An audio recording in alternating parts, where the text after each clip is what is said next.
কুড়িগ্রামের রাজারহাটে এক কিশোরীকে গাছের সঙ্গে বেঁধে নির্যাতনের অভিযোগে মোমেনা বেগম নামের এক নারীকে গ্রেপ্তার করেছে পুলিশ।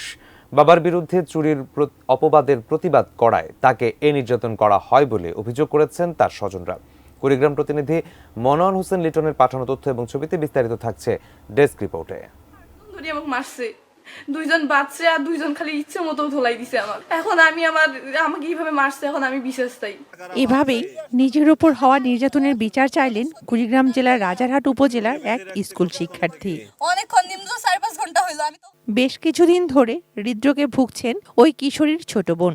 অসুস্থ নাতৃর চিকিৎসার জন্য তার বাবাকে নিজের পালিত একটি গরু দেন তার দাদি। পরে ওই কিশোরীর দুঃসম্পর্কের দাদা সাবেক মেম্বার আব্দুল কাদের তার বাবার বিরুদ্ধে গরু চুরির অভিযোগ আনেন এবং চৌকিদার পাঠিয়ে হুমকি দেন বলেও জানান তার স্বজনরা। বাবার বিরুদ্ধে অপবাদের প্রতিবাদ করে নিজেই নির্যাতনের শিকার হন ওই কিশোরী। নিজের বাড়ির উঠানে গাছের সঙ্গে বেঁধে নির্যাতন করেন আব্দুল কাদের।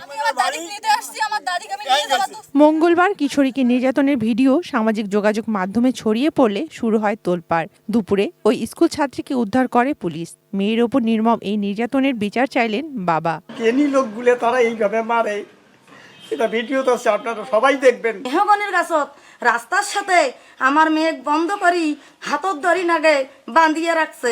আমার এই বাচ্চার বিচার 100 চাই।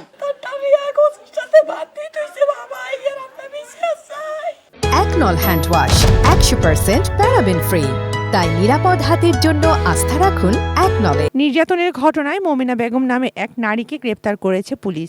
দোষীদের বিষয়ে ব্যবস্থা নেওয়ার আশ্বাস দিয়েছেন কুড়িগ্রামের রাজারহাট থানার ওসি। মামলা রুজু হয়েছে, মামলাটি তদন্তাধীন আছে।